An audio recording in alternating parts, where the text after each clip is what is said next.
everybody, it's Stacie Duffy here with the Berkshire Group, your Denver Metro real estate resource. And we have another video today on for sale by owner risks. So I'm actually breaking this up into a whole bunch of different videos. It just makes the most sense time-wise. So that way you can just check out the topics that apply to you. So what I want to talk about on this video is safety. Big risk when you're doing for sale by owner. So make sure you know who you're letting into your home. I know that's kind of hard to do when you're selling your house and someone says, hey, I'm interested. You want to jump at the chance to say, yeah, take a look around. Let me know what you think. Sorry, I have my notes here. But keep in mind, you don't know who these people are. You don't know how they spend their time, what they do, all that kind of stuff. So do some sort of vetting on your potential buyers. I'll put it that way. Because remember, a buyer has to be ready, willing, and able. And a big part of able is being able to pay for it. So one great thing to do would be ask the buyer for a copy, or the buyer's agent, if that's the person contacting you, for a copy of their pre-approval letter from their lender. If they say, well, what's that? That means they probably aren't a ready, willing, and able buyer. Or if they don't have cash, I guess that would be the alternative. But it shows that the buyer is a ready buyer, that they've done their homework, they know how they're going to pay for the property. If they say they have cash, cool.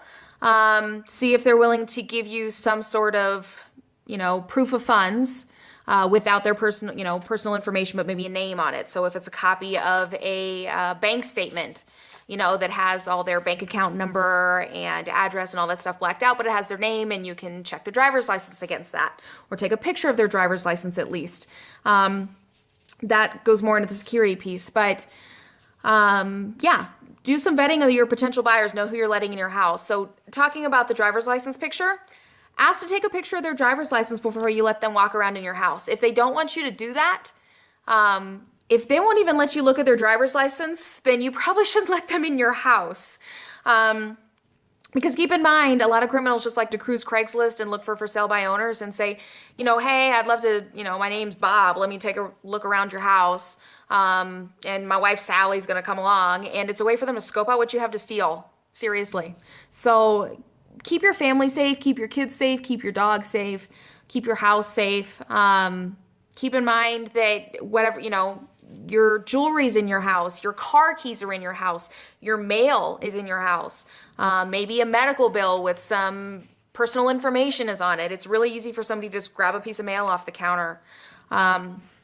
And prescription medications in bathrooms. I know nobody wants to follow around and that kind of stuff when you're showing, and I don't suggest you do that, but know who you're letting in your house. Seriously, keep everybody safe. That's really important. So anyway, if you have any more questions on security, feel free to ask. Most realtors will use a showing service when we go to sell your home. So essentially what we do is we pay to be part of a showing service, and those showing services double check the agent that is asking for access to the property, and verify that they're licensed, which means they carry, at least in the state of Colorado, means they carry errors and omissions insurance. So if something were to happen, they have some insurance coverage, and that they're licensed, and there's some sort of recourse if there's an issue, and you know who you're letting in your house, and they're not giving the buyer the code to your house so they can come back on the weekend.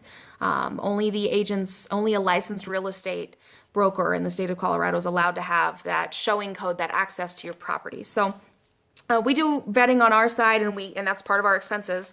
But make sure you know who you're letting in your house. Be safe, okay? Check out down below for some links on more for sale by owner risks and tips. And if you have any questions, feel free to reach out. My contact info is on my website. So thanks so much for the time, and have a great day. Bye-bye.